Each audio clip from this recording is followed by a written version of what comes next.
প্রিয় ছাত্রছাত্রীরা, আজকে তোমাদের জন্য নিয়ে এসেছি মধ্যশিক্ষা পর্ষদ সংসদের ক্লাস 5-এর গণিতের একটি নমুনা প্রশ্নপত্র এবং তার উত্তর সহ আলোচনা। তো দেরি না করে আলোচনায় আসা যাক। দেখো, একে রয়েছে নিচের প্রশ্নগুলির উত্তর দাও। প্রথমে রয়েছে লব লেস দ্যান হর হলে এই রকম ভগ্নাংশকে কি ধরনের ভগ্নাংশ বলা হয়? এগুলোকে বলা হয় প্রকৃত ভগ্নাংশ। বদমাস নিয়মে ডি এর অর্থ কি? ডি এর অর্থ হলো ডিভিশন, অর্থাৎ ভাগ। বিয়োগ করো 8 মাইনাস 1/7 1/7 এই অপ্রকৃত ভগ্নাংশটিকে প্রকৃত ভগ্নাংশ করে 8-এর সঙ্গে ভগ্নাংশের বিয়োগ করলেই আমাদের উত্তর বেরিয়ে যাবে। উত্তর হবে 6×5=12। 1 ডজন ডিমের দাম 48 টাকা হলে 5টি ডিমের দাম কত? 1 ডজন মানে হচ্ছে 12, তাহলে 12টি ডিমের দাম যদি 48 টাকা হয় তাহলে 5টি ডিমের দাম কত হবে? 5টি ডিমের দাম হবে মোট 20 টাকা। শ্রমিক এবং দিন সংখ্যার মধ্যে কি ধরনের সম্পর্ক? শ্রমিক এবং দিন সংখ্যার মধ্যে ব্যস্ত সম্পর্ক। শ্রমিক সংখ্যা বাড়লে দিন সংখ্যা কমবে, আর শ্রমিক সংখ্যা যদি কমে তাহলে দিন সংখ্যা বাড়ে, তাই এটি ব্যস্ত সম্পর্ক। গসাগু কথার পূর্ণরূপ কি? গরিষ্ঠ সাধারণ গুণিতক হলো গুণনীয়ক হলো গসাগু কথার পূর্ণরূপ। 1 কিগ্রা সমান কত গ্রাম? 1 কিগ্রা সমান হলো 1000 গ্রাম। 60 ডিগ্রি কোণটি কি ধরনের কোণ? 60 ডিগ্রি কোণটি হলো সূক্ষ্ম কোণ। 8050 পয়সা সমান কত টাকা কত পয়সা? 80 টাকা 50 পয়সা। ব্যাস ব্যাসার্ধের কত গুণ? ব্যাস ব্যাসার্ধের দুগুণ।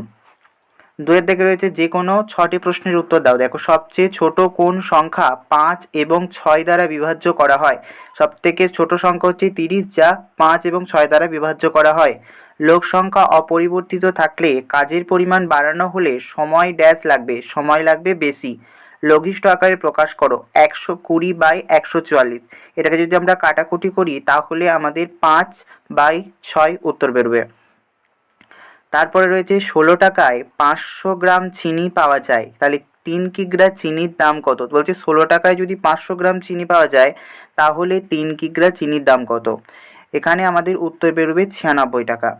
অপ্রকৃত ভগ্নাংশে পরিণত করো। 15×3=8। এখানে উত্তর বেরোবে 123/8, অর্থাৎ 15-র সঙ্গে 8কে গুণ করে যেটা বেরোবে তার সঙ্গে 3 যোগ করলে যেটা হবে সেটা উপরে লিখতে হবে এবং নিচে যেটা হর রয়েছে 8 সেটা লিখলেই আমাদের উত্তর বেরিয়ে যায়। 3/5 এবং 4/7 এর মধ্যে কোনটি বড় এবং কোনটি ছোট? এখানের মধ্যে 3/5 যেটা রয়েছে সেটা সবথেকে বড় এবং 4/7টা হচ্ছে সবথেকে ছোট। নিচে যে হরগুলো রয়েছে সেটাকে লসাগু করতে হবে। লসাগু করে নিচের হরগুলোর সঙ্গে ভাগ করতে হবে এবং সংখ্যার সঙ্গে সেই ভাগফলটাকে গুণ করলেই ওপর নিচে, তাহলেই আমাদের বেরিয়ে যাবে ছোট কোনটা বড় কোনটা। 180 ডিগ্রি কোণকে কি কোণ বলে? এঁকে দেখাতে বলছে। এটাকে হচ্ছে একটি সরল কোণ বলা হয়। সরল কোণ হচ্ছে একটি লম্বা দাগের মতন যেটা হয় সেটা হচ্ছে সরল কোণ বা একটা সরল রেখা বলতে পারি। 3-এ রয়েছে যে কোনো 4টি প্রশ্নের উত্তর দাও। স্থূলকোণ কাকে বলে? ছবি এঁকে বুঝিয়ে দাও। ক্ষয়ে রয়েছে বাহুভেদে ত্রিভুজ কয় প্রকার ও কি কি? আমরা জানি 3 প্রকার: সমবাহু, বিষমবাহু এবং সমদ্বিবাহু। 4 সেমি ব্যাসার্ধের একটি বৃত্ত অঙ্কন করতে হবে। 4 সেমি ব্যাসার্ধ বিশিষ্ট একটি আমরা সরলরেখা আঁকবো এবং তার মাপটা নিয়ে আমরা একটি বৃত্ত অঙ্কন করলেই হয়ে যাবে। 4 সেমি, 5 সেমি, 6 সেমি রেখাংশ দিয়ে ত্রিভুজ আঁকা সম্ভব কি? যুক্তি দাও। হ্যাঁ, সম্ভব। 4-এর দিকে রয়েছে যে কোনো 3টি প্রশ্নের উত্তর দাও। সরল করো। 56/4 থার্ড ব্র্যাকেট 8 বিয়োগ সেকেন্ড ব্র্যাকেট 5 বিয়োগ 2 ফার্স্ট ব্র্যাকেট 3 বিয়োগ 2 বিয়োগ 1 first bracket close, second bracket close এবং থার্ড ব্র্যাকেট ক্লোজ। এটা সরল করো। ক্ষয় রয়েছে রাস্তা তৈরি করতে 16 জন লোককে 10 দিন কাজের জন্য 3200 টাকা দিতে হয়, তাহলে 24 জন লোক 8 দিনে কাজ করলে কত টাকা দিতে হবে? গয়ে রয়েছে দুটি সংখ্যার যোগফল 2420 এবং তাদের বিয়োগফল 1224 হলে সংখ্যা দুটি কী কী? ঘয়ে রয়েছে একটি বাঁশের 2/13 অংশ লাল রং, 1/3 অংশ সবুজ রং এবং 8/39 অংশ হলুদ রং করা হয়েছে। কত অংশ রং এখনও বাকি আছে? 5-এ রয়েছে যে কোনো 2টি প্রশ্নের উত্তর দাও। রয়েছে কয়ে রয়েছে চাঁদার সাহায্যে 45 ডিগ্রি কোণ এঁকে নামকরণ করো। ক্ষয়ে রয়েছে ত্রিভুজ কাকে বলে? এর বাহু, কোণ এবং শীর্ষবিন্দুগুলি দেখাও।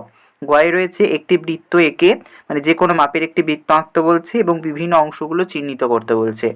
আর তার অথবা একটি প্রশ্ন দিয়েছে একটি সমকোণী ত্রিভুজের ছবি অঙ্কন করো এবং বিভিন্ন অংশগুলিকে চিহ্নিত করো। এটা রয়েছে একটি নমুনা একটি প্রশ্নপত্র।